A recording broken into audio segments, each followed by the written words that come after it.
So hi, welcome to the Noise Podcast. I'm Shane. I'm Glory. And we're here with... And I'm Sky. And we have some questions to say about his new EP, True Viridian. So congrats on that, by the way. How do you feel about their sponsored so far? It's been pretty overwhelmingly positive. I was hoping people would like it, but the fact that people do, I guess I wasn't actually ready for it. Fair enough. The EP fucking rocks. Yeah. Thank you. Fucking love it. So obviously you've been doing the music thing for a while, but kind of your first time going solo, correct? Yeah, definitely. I've always been able to I actually specifically remember I picked bass because my church band needed singers and they needed a bass player, and I was like, well, I sure ain't gonna sing. Yeah, fair enough. So was there any sort of anxiety with doing the solo route? Oh, totally. I guess most of my career, actually all of my career, I've been able to kind of hide behind a band name. Even in Issues, the last album, I did a lot of the writing, but if someone didn't like one of my songs, it wasn't like, oh, they don't like me or my song or whatever. It's like, oh, they don't like an Issues song, that's fine. Mm-hmm. Gotcha. So I could totally I don't know, it was kind of a cop-out. Mm-hmm. And actually, initially, my project was supposed to be called True Viridian. That was going to be the project name. Oh. And then I kind of had a night where I was just thinking a lot. And I was just like, wait, I think I'm being a bitch. I think I need to do it as my name. Yeah. Fair enough. Wow. So that's definitely stepping behind the shield, I guess, that you had from just being in a band of just, well, it's not my name, so I can kind of separate myself from it. That's a big jump. Yeah, totally. And I tried to as soon as I acknowledged that that was something that I did, just hiding behind that, or being shielded by a band name or a bigger entity, I realized how important it was that I avoided that at all costs. I needed to be able to represent it fully. 100%. Absolutely. That's awesome. So is there any meaning behind the EP title or cover art? Oh, totally. So basically what True Viridian is, I'll give you the artsy version first, and then I'll tell you where I got it. So the artsy sort of I guess deep way I sort of attach meaning to it, more or less it's basically about finding your true colors. My whole life being biracial and being into a lot of different kinds of music, I always got gate kept out of stuff. I was never totally this way or totally that way, so nothing ever really fit. No community ever really felt right. Yep. Not completely anyway. Metal got close. Metal's always been kind of my North Star, but the idea is that instead of being all the way blue or all the way green, you're kind of in the middle. You're Viridian, right? Mm-hmm. So True Viridian, I guess, is a play on True Blue, more or less. So it's really just about kind of demanding that you are able to take up space. I'm here, I'm not going anywhere. Yeah. And it's in that kind of way, that sort of mashup thing, it's also kind of a statement as to all the different kind of things I'm sticking into the music. There's a lot of black music, there's a lot of white music, there's a lot of post-punk and grunge and shoegaze, there's a lot of soul, funk, R&B, whatever. So yeah, at first it's all, at least anytime I'm starting a project, it's always I put it on paper first, I'm going to combine this stuff. And then, as I'm creating, it kind of turns into, hopefully, if I'm doing it right, it turns into something else. Because otherwise you can hear okay, there's this section. They're going to a jazz section for some reason. Then there's a breakdown, whatever. Yeah. Which I've never really into. So a true fusion has always been the goal. So again, True Viridian, I guess. Yeah. I love that so much. That resonates with me a lot. Just kind of growing up, getting into the alternative scene. Never really felt 100% welcome. Until I just kind of fought my way in, and now I'm here. So thank you for sharing that. That definitely resonates with me. Yeah, of course. And I guess coming up in the scene, I guess I started really being forward facing in 2012. There were a few of us being I guess just brown people in general, or people that weren't the typical emo, looks like they can play in any Warped Tour band, basically. Yeah. But I noticed pretty quickly how many of us there were, how much more like sort of multicultural people there were in the audience. Mm-hmm. And what's cool is seeing that kind of like turn into what it used to be for me anytime I would see someone, a person of color on stage, Yep. where like I'd see someone on stage like POS or like Gym Class Heroes or like, you know, Protest the Hero, like their bass player. I always thought he was super sick. Yeah. And you know, even like stuff as you know, as left field as like Tony Hawk, like of course I'm going to pick Kareem Campbell every time, and I didn't know why, right? I just, when I was a kid, I was just like, I guess this is who I pick. Yeah. But over the years, it turns into like sort of a what am I trying to say? It's almost like permission. Like if you see someone like up there that kind of you see yourself in, it kind of gives you permission to take up space, and then eventually maybe take the stage. You know, like be a voice in the scene, like with a podcast or is sort of publication. You know, anything, right? Because there were people like that for me, and it's kind of crazy, like seeing that kind of happen with people that have been watching issues for like 10 years or whatever. Yeah, it's definitely just, as you said, to echo literally exactly what you said, just seeing that representation in the scene or on stage definitely gives you that freedom to be like, okay, I am welcome here. There's a spot for me in this scene. And it's just, yeah, thank you for being that representation. Definitely. Well, yeah. And thank you for doing the same to whoever's watching, right? Yeah. Hell yeah. So can you tell us a little bit about your writing process for this EP? Yeah, totally. So most of my songs started, actually I learned a lot about songwriting from just writing in issues, because obviously that's where most of my songwriting experience comes from. And in issues, we learned pretty quickly that all the songs that did the best, that people resonated with and, you know, did the best live and stuff, were songs that started with a really good vocal, or a vocal that was really strong. And then, you know, because we're very confident in our ability to arrange a song, you know, write the riffs under it, we basically realized that like we needed to start with a good vocal as much as possible, and then write riffs around the vocal, because if you have a good vocal, you can get away with anything, like any genre, any style. That's why all these mashups on TikTok just work. Yeah. It's like, it's Whitney Houston. Like, of course it's going to work over a drill beat, you know? Exactly. Like, why not?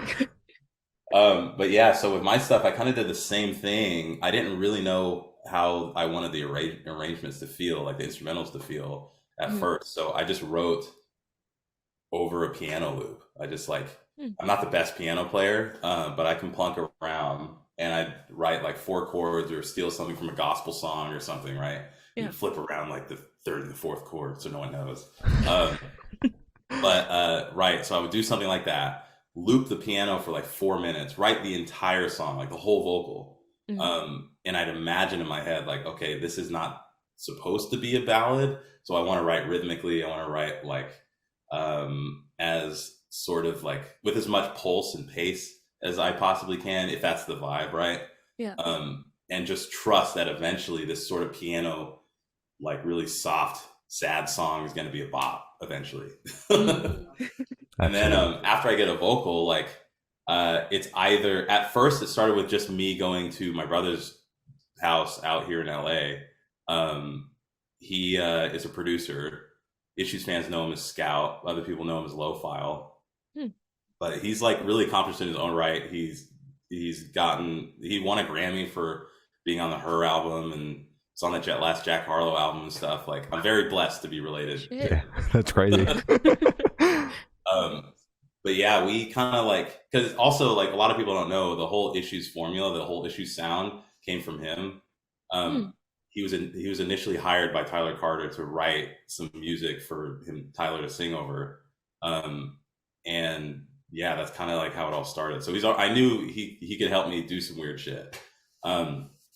Yeah, we did some weird shit. We just got in a room and we're like, okay, on paper, let's combine all this shit, like post-punk, black metal, R&B, shoegaze, dream pop, whatever, funk, you know, anything we kind of can throw in the soup and just see what happens. Yeah. The first thing we did was Knew It All Along. The second thing we did was Not Worth Saving. So hopefully, yeah, the idea was hopefully those could be like the centerpieces to the EP, and then everything else I was writing, because at that point I was living like on the East Coast. I could do more by myself after we'd figured it out together. And that's how the other 3 kind of came about. All right. 100%. Awesome. So what song off this EP took longest to write, and which one is your personal favorite? That's tough. So it changes every day. My favorite. Today it's probably Made Of. Probably. That one also, actually no, that was definitely the shortest to write. I wrote that like in my dreams the night before, like literally, because I That's felt crazy. Yeah, I didn't even know I could do that. Like, was that like the full thing? Like you just heard it and you just knew to like copy and paste it from your dream to like. Kind of, yeah. It wasn't any of the lyrics, but it was like the night before I was watching this Max Martin like masterclass on YouTube, and that was on my brain. I probably had some caffeine, and I was just like super like way too awake. And I get this weird like sleep paralysis thing all the time, especially when I'm, caffeinated and trying to sleep. And while I was like half asleep, I heard the initial like boo ba doo boo ba doo or whatever. I woke up with that in my head, and immediately I was like hearing the bass line like coming out of sleep, and I was like, okay, I gotta put this down immediately. I put it all down, and then I just sang the bass line. And so I basically wrote that, at least like the whole inception of that song was like in my sleep, which is the weirdest thing. That's so cool. So when you say you put it down, did you mean you got your phone, you're like boo biddy boo, or did you like actually like, plug shit in? No, I mean both actually. So I like woke up and I was like, all right, I'm gonna need to remember this. Grabbed my phone, and my wife was sleeping very soundly next to me, so really quiet. I was like, that's fucking ridiculous. That's what happened. I should probably find it. Dude, you gotta release that shit. Fucking hilarious. Yeah. No context, just drop that. Yeah. But yeah, that's probably, so right now it's probably my favorite. The longest to write though was probably Star Junction, I think. Yeah, that had a lot of different versions, a lot of different like structures and stuff. There's a bunch of like different little like video game references on this EP I'm just thinking about. Also, True Viridian came from like the first time I heard the phrase, like I attached the meaning to it, but it came from a friend's kind of joke black metal project all about Pokemon, like True Viridian Forest Black Metal or something. Yeah, that's awesome. I was just like, that's too good, I gotta use it. Yeah. I'm just gonna I gotta take that. Yeah. And actually that same friend sent me a guitar profile. I was like, yo, send me some guitar, like I'm sick of writing this shit myself. He sent me a Guitar Pro thing just with a bunch of ideas, and the Guitar Pro project was called Star Junction. I was like, what is that? And he's like, oh, like Mario Kart. And then he also went into this whole thing about like a local Chumash legend about like the Rainbow Bridge and the afterlife or something that I don't totally remember. But I was like, okay, so that's interesting. I got video games and like, I guess, death on the brain at the same time. Yeah, it happens to the best of us, Yeah, and actually that week, the week he sent me that, I started working on it. A friend died in the scene, who some people might know, but Diego from Volumes. This was like the same week that happened, and it really obviously bummed me the fuck out. Because that was like on tour, like my boy, like we used to play, well, a lot of Mario Kart, a lot of Smash together. Yeah. So yeah, I guess to quote Louis Capaldi, as luck would have it, a buddy died, I guess. So I had to write a song. It literally had to come out. And I'm realizing, looking back at a lot of the stuff that I make, anytime I kind of experience a tragedy or something, I feel like I have to like get it out somehow. And that kind of spilled out of me like vocally, like the, I guess the lyrics and stuff.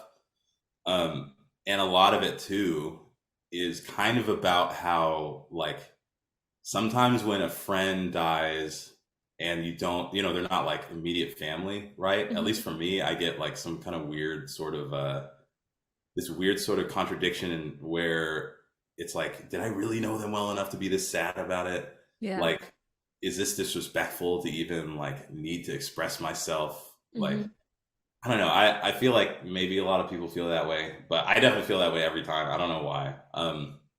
I don't think it makes any sense because, of course, you know, it's like whatever feelings anybody goes through is in that situation, especially, is valid, right?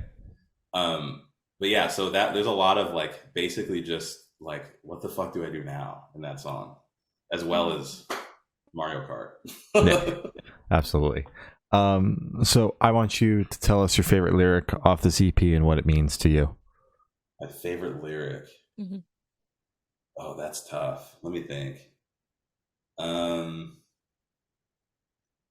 the one that I felt the most when I wrote it. It's not a single lyric, but it's like in decay. There's like this acoustic guitar breakdown, and it's like separate my soul from the blood, but then you'd clean it up. Suicide loophole, giving up. What if when Jesus comes? That whole section.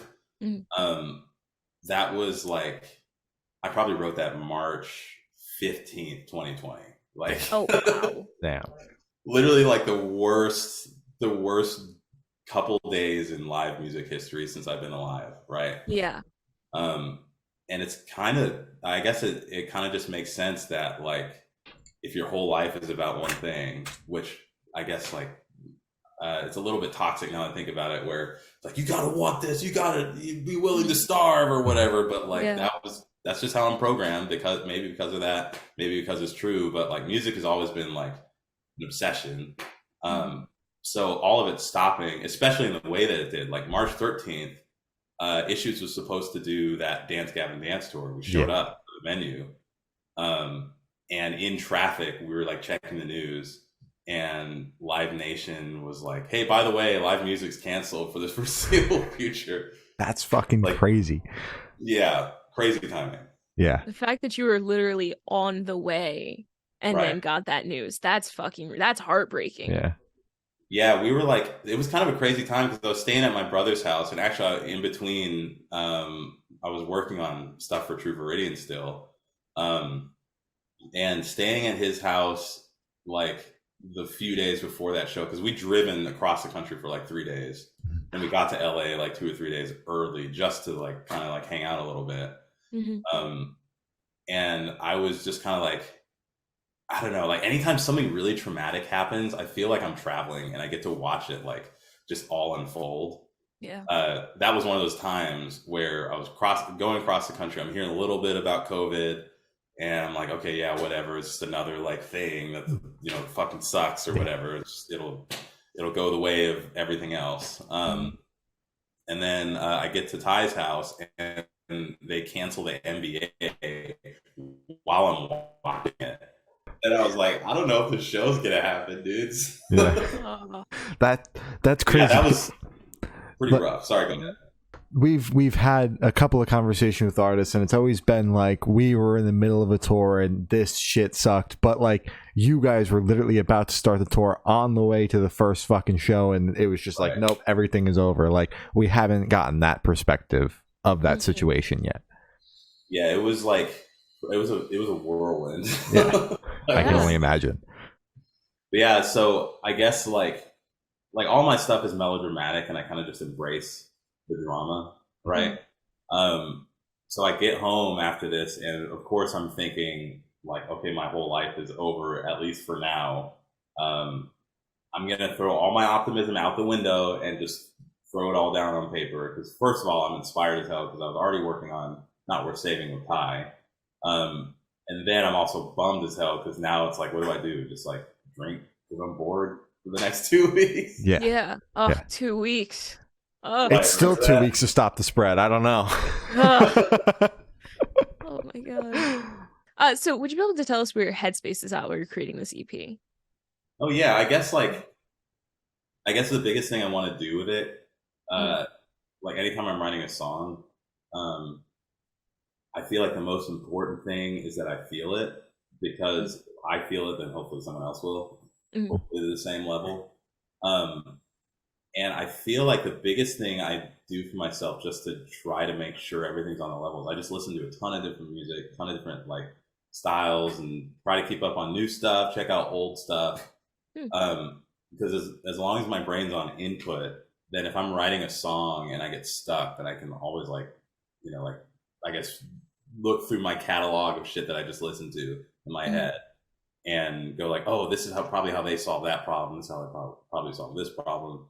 But the biggest thing is like, I want someone listening to it to be able to connect with the lyrics.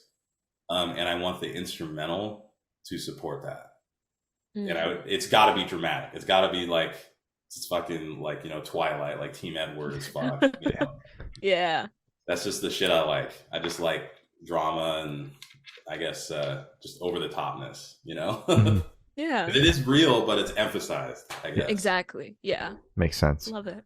So how do you recommend your fans to listen to this EP for the first time? Should they do it in the car with friends, in the dark with headphones on? Is workout EP, party EP? What do you personally recommend? If you smoke first. Okay. Yeah. All right. Which is totally hypocritical of me because I barely ever smoke at all. Even though, look at my shirt real quick. It's all the Pokemon. It's like all the starters and a couple legendaries are just having a Pokemon smoke party or whatever. That's awesome. Oh my god. Oh, and at the bottom it says Tokemon. I just caught this yesterday. I'm like, I gotta bust this out. I fucking love it, dude. Hell yeah! Thank you for wearing it on the podcast. It's fucking awesome. Oh yeah, and it's got to be dark. That's it. Okay. I don't know if I could do both those things, like smoke and then sit in the dark. I'd probably get too anxious while listening to like music. Oh, yeah. I'd probably start dying over here. You gotta try it, man. No, That's just crazy. the problem is like I had smoked before listening to the Paramore record and just didn't take anything from it, so I haven't done it since. Like everybody talks about how like how you just like you just get everything, and I was like I don't even know if I like this album. So if it works for people listening, go for it. I'm not sure if it works for me though. Yeah, I feel that. I feel like maybe I'm just so used to it because on tour, it's just like, at least for me, if I do smoke, it's the last thing I do. And I go into my bunk and I put headphones on and like, I don't even mean it's late. Like if I smoke, I'm out. It could be 10 p.m. Yeah. I'm gone. Yeah. I'll see you tomorrow. Yeah. And I'll just be and I'll just be sitting in my bunk in the dark listening to like weird noise records or something that I don't have the patience for otherwise. Yeah, fair enough. Makes sense. All right. So this one should be super, super quick. Off the top of your head, I want you to describe this EP for new listeners in 3 words. No more, no less. Oh, okay. Melanated goth jams. Perfect. Nice. That's Hell perfect. yeah. Hell yeah. So in that same train of thought, is there a certain feeling or emotion you want listeners to have while going through the EP? I want it to be like open to your interpretation. Honestly, it's kind of what is it? It seems like a paradox that the more personal and specific a piece of art is, the more personal it can be to someone else. But that's the goal. Like I tried to make it really like, I'm really writing about my real shit.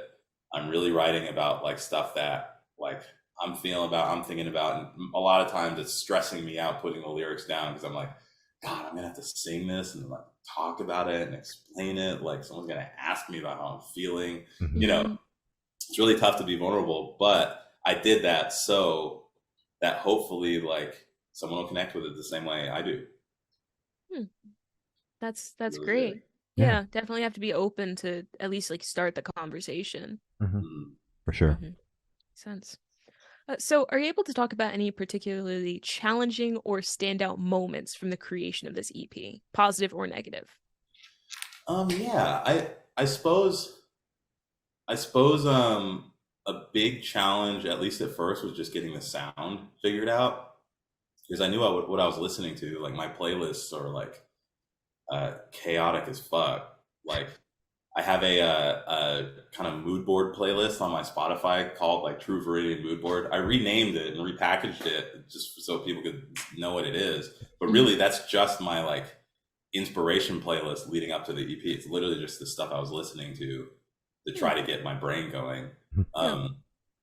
And the hardest part about that is like, how do you connect basically what you like about like a Stevie Wonder song with what you like about a Sisters of Mercy song or a Cocteau Twins song or something, on a technical level and then also an emotional level. And I feel like that just ties into the True Viridian thing, the idea behind the title, because it's like I didn't even know what space I was supposed to be taking up until I was searching for it and I found it. Mm-hmm. Absolutely. Makes sense. So for this question, I want you to picture you're on tour, you're at a gas station for a rest stop. What is your snack of choice? Snack of choice? Okay, so I got two go-tos. It depends. If they have tropical Skittles or wild berry Skittles, that's the one. If they don't, it's a Butterfinger. Okay. Oh, Butterfinger. Okay, I'll let you have that. I'm not the biggest fan, so I'm not gonna, be mad at you for that. But if you like it, you like it. That's cool. That's cool. All right. It's weird. It's like a Butterfinger and a Mountain Dew. You give me that and I'm 10 again. I'm in the backseat of my mom's car, like playing Yellow Version and like. Oh, okay. Then yeah, that's completely fine. Love that. Yeah, now don't you feel like a jerk? It does. I feel like an asshole now. Oh that's great. That's great, dude. Fuck you. That's great. Fuck you. Damn. So on the topic of food, if your project was a dish, what dish would your project be and why? Vengeance. Let me think.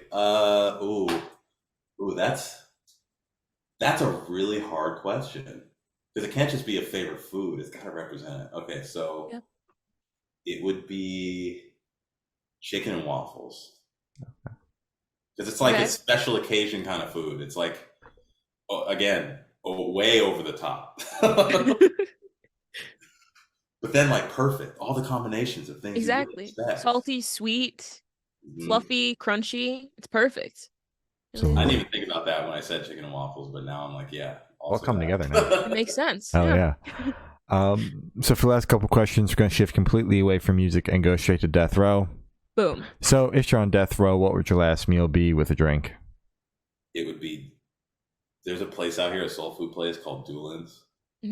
It would be a plate from Doolin's with fried chicken, the mac and cheese, and the sweet potato.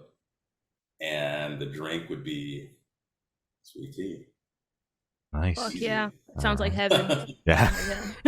I used to live across the street. It was so bad for me. Dude, it's gotta be. Yeah, with those, you gotta live like 30 minutes away from it, or else that's breakfast, lunch, and dinner.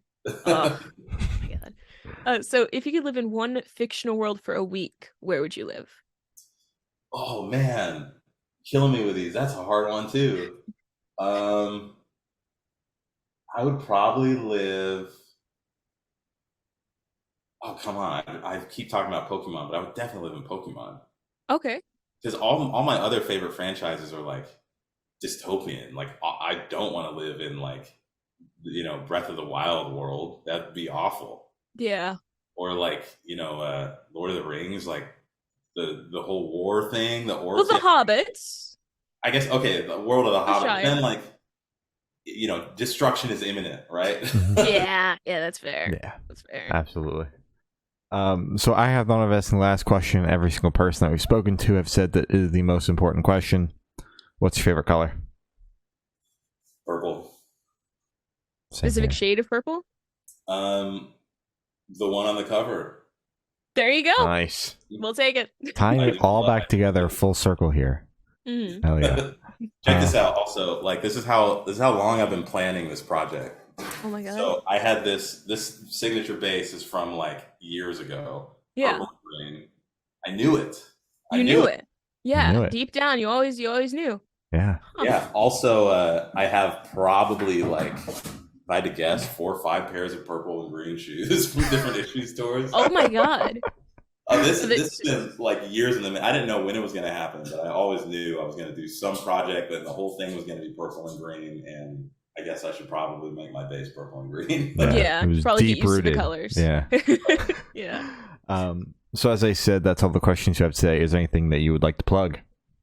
I guess just watch this space. Kind of the trouble with being independent is things just take forever to make happen, but hopefully that'll be speeding up. If someone with like a boatload of cash knocks at my door, who knows? Cross my fingers. But until then, it's just going to be me doing stuff. So there's like a music video I've been working on forever that will hopefully be done soon. There's like 25 more songs in my Dropbox that I just have to like get mixed. But shit's expensive. Yeah, true.